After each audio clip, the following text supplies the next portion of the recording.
Halo semuanya, Maideristi di mana saja kalian berada. Kita lanjutkan novel Bos Tampan yang Mati Rasa, part 131. 3, 2, 1. Selamat mendengarkan.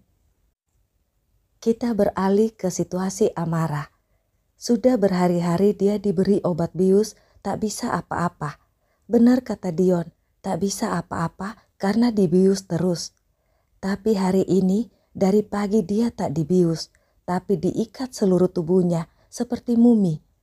Walau tak dibius, tapi tetap tidak bisa bergerak. Tak dibius malah seluruh luka di tubuhnya terasa sangat sakit. Seharian ini dia tak diberi makan, dia diikat dan dikurung di kamar sempit dan gelap. Dan beberapa jam tadi dia dibawa dengan mobil.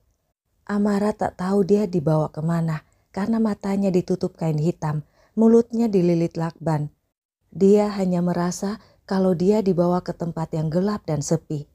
Saat tutup matanya dibuka, dia tahu itu bangunan kosong. Dan dari obrolan sembarangan orang-orang yang membawanya itu, dia tahu dia akan diapain. Dia akan dilecehkan sambil divideo lalu dilepas dalam keadaan tanpa busana. Itu perintah bos mereka. Itu yang Amara dengar. Amara tak merasa takut akan apa yang dia alami. Tapi dia memikirkan rasa sakit dan malu papa putranya, maminya, juga adik-adiknya. Amara menjadi marah, tapi dia tak berdaya. Dia diculik di mall, jadi Amara tak membawa satupun senjata rahasianya. Dia hanya bisa berharap ada keajaiban, ada orang yang akan datang menolongnya. Tapi dia tak menyangka orang yang akan menolongnya itu adalah uncle dokternya, Andre. Rasa sakitnya berlipat ganda melihat uncle dokternya disiksa. Dia ingin berteriak memanggil nama Andre tapi ditahannya. Lebih baik pura-pura tak mengenal supaya Andre tak lebih disiksa. Tapi ternyata sama saja. Air mata Amara bercucuran melihat tatapan Andre yang melihatnya ditelanjangi oleh banyak laki-laki di depan matanya tanpa bisa menolongnya. Uncle, maafin Ara. Sekalipun nanti kita berjodoh, tapi Ara sudah kotor. Ara tak pantas lagi. Amara bergumam dalam hati, menggigit bibirnya, menahan teriakannya, melihat Andre disiram cairan kimia. Lalu suara teriakan uncle dokternya itu tak terdengar lagi. Amara meronta, tubuh telanjangnya mulai disentuh tangan-tangan nakal. Hatinya sakit mendengar cekikikan bejat dari para lelaki itu. Papa, Mom, rintik Amara lemah, lalu tak sadarkan diri. Saat dia bangun, dia ada di ruangan putih yang penuh alat-alat medis. Dia sadar sepenuhnya. Tapi otak dan hatinya sudah beku. Dia sudah kotor, kesuciannya telah direnggut. Dia menangis dalam diam dengan dendam di hatinya. Di ruang sebelahnya, Mar mengepalkan tinjunya. Di depannya ada Mike si pelindung. Siapa orang-orang itu? Tanya Mark. Mereka sedang diinterogasi, Tuan. Sepertinya mereka orang bayaran. Tak ada bukti keterlibatan Pedro. Saya diminta Nyonya untuk melindungi Tuan. Sebelumnya ada anak buah saya yang mengikuti Tuan Dokter. Tapi karena lokasi itu kosong terus, jadi anak buah saya tak ada di sana lagi. Mereka tak menyangka kalau Tuan Dokter kembali lagi, Tuan. Saat saya tiba di lokasi, para penjahat itu sudah dalam keadaan pingsan semuanya dan dalam keadaan terikat. Nona Amara juga sudah dibungkus kain iklan. Tuan Andre juga pingsan terluka parah. Jelas Mike. Para bajingan itu pingsan? Jadi maksudmu ada orang lain yang lebih dulu menolong Ara sebelum kalian tiba? Tanya Mar pelan. Sepertinya begitu Tuan. Saya sedang mencari tahu siapa orang itu. Hanya ada jejak sepatu di tanah. Tapi kata-kata Mike terhenti. Kenapa? Tanya Mark. Jejak itu Tuan. Dari jejak itu menunjukkan hanya ada satu orang. Hanya satu orang, Tuan. Apa mungkin satu orang itu bisa melumpuhkan 6 laki-laki yang pingsan semua itu? Siapa orang yang bisa melakukannya? Apa Tuan punya teman yang jago begitu? Mike menatap Mark. Siapapun orang itu, aku sangat berterima kasih padanya. Tidak akan ada guna kita mencarinya. Orang itu pasti sengaja tak ingin dikenali. Semoga nanti bisa bertemu dengannya, ujar Mark menarik napas. Tuan, apa Non Ara dinodai? Kami menemukan Non Ara telanjang dan hanya dibungkus kain iklan. Sementara para penjahat itu, Tuan, celana mereka pada melorot. Itu artinya suara Mike tersekat. Dia merasa sangat bersalah tidak bisa melindungi majikannya. Mark tak bisa menjawabnya, hanya menarik napas berat. Maafkan saya, Tuan. Mike menunduk ingin menangis. Hatinya sangat sakit. Mark, bisa kita bicara? Dokter kepala muncul di situ. Mark buru-buru berdiri. Dokter kepala diam menatap Mike seolah meminta Mike pergi. Mike menatap Mark. Tidak apa-apa, Pak. Dia orang kepercayaan Alana. Dia juga yang menemukan Andre dan Ara. Jadi tidak apa-apa dia dengar, kata Mark pelan. Mike menarik napas lega. Dia sangat ingin tahu keadaan nona muda yang selalu dilindunginya itu. Ada apa, Pak? Tanya Mark gemetar. Dia benar-benar merasa sangat tidak siap dengan apa yang akan diberitahukan dokter kepala tentang keadaan Amara anaknya. Ara anakmu, syukurlah dia baik-baik saja.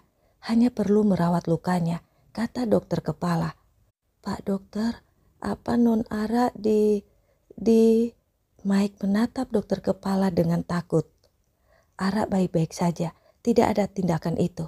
Ara tidak diperkosa, jawab dokter kepala menegaskan. Mark langsung terduduk lemas karena lega. Mike pun terguguk menangis. Lalu Andre? Bagaimana keadaan Andre, Pak? Tanya Mark. Andre anakku, apa yang orang-orang itu lakukan pada anakku itu? Kemungkinan dia akan buta karena cairan kimia. Kenapa ada orang yang begitu keji? Suara dokter kepala bergetar sedih. Mark dan Mike menjadi syok. Apapun, usahakan apapun, Pak. Obati Andre.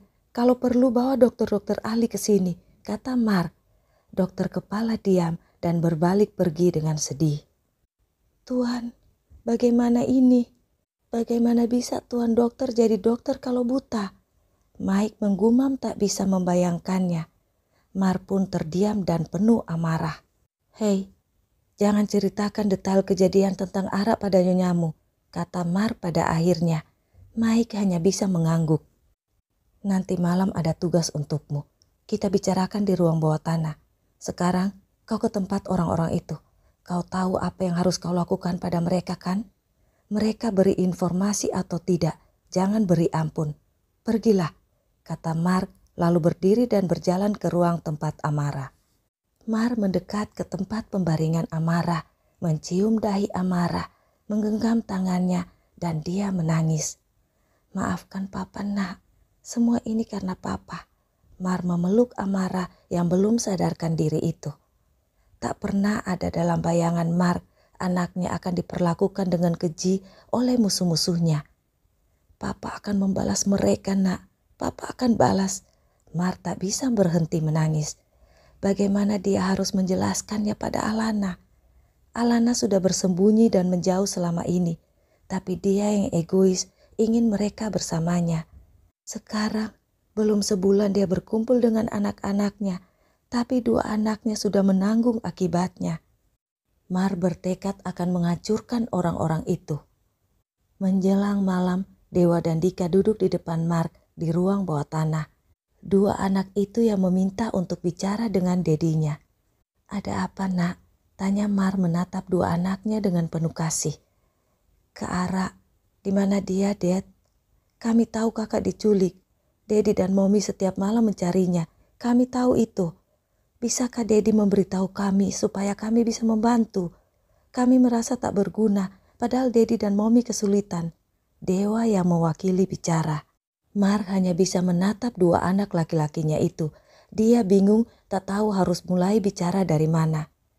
Keadaan Amara yang dikiranya diperkosa membuat Mark sangat terguncang. Sekalipun sekarang dia tahu Amara tidak seperti yang dia kira, dia tetap belum bisa menghilangkan rasa syok dan marahnya atas kejadian yang menimpa Amara. Jadi bagaimana bisa dia memberitahu anak laki-lakinya apa yang menimpa kakak mereka. Dia saja ingin membalas dendam dan menghabisi para bajingan yang melukai Amara. Dia takut anak laki-lakinya juga merasa marah sepertinya dan bertindak di luar kendali. Masa depan anak-anaknya akan ternoda. Mark menarik napas. "Dad, kakak di mana? Apa sudah tahu tempat kakak disekap?" tanya Dika hati-hati. Dia tak ingin membuat dedinya tertekan. Tapi sebenarnya dia lebih takut dengan jawaban dari dedinya kalau kakaknya dalam situasi yang berbahaya. "Nak, kalian berdua, Dedi akan minta bantuan kalian. Apakah kalian bisa bertindak bijak dan menjauhi masalah? Dedi sama sekali tidak ingin melibatkan kalian. Tapi kalian sudah tahu masalahnya. Dedi ingin kalian saling melindungi. Apa bisa?" tanya Mar akhirnya mengambil keputusan. Dewa dan Dika cepat mengangguk. Mar pun menjelaskan tugas yang harus Dewa dan Dika lakukan. "Kalian bebaskan dan bawa Paman Mike ke tempat yang Dedi bilang tadi. Dedi menunggu di sana. Sekarang kalian bersiap-siaplah," kata Mar. "Tuan, kenapa membebaskan Tuan Mike? Kenapa Tuan menyuruh Tuan Muda Dewa dan Dika? Saya bisa melakukannya, Tuan," kata Mike setelah Dewa dan Dika pergi. Tadi dia bersembunyi di ruang lain saat Dewa dan Dika datang. "Kalau Mike mengenalimu dan tahu kau orangku, kau tak bisa lagi melindungi nyonyamu dan anak-anakku. Dengan Dewa dan Dika yang membebaskannya, dia anggap itu aku. Dia akan ada di pihakku tanpa dia tahu akulah yang menculiknya." "Kita memancing Pedro keluar dengan umpan si Mike anaknya itu," kata Mar dengan sinar mata pembunuh berdarah dingin. Mike bergidik ngeri. Dia tahu apa yang akan dilakukan Mark. Membunuh. Tuan Marknya itu penuh aura membunuh. Dia harus memberitahu pada nyonyanya.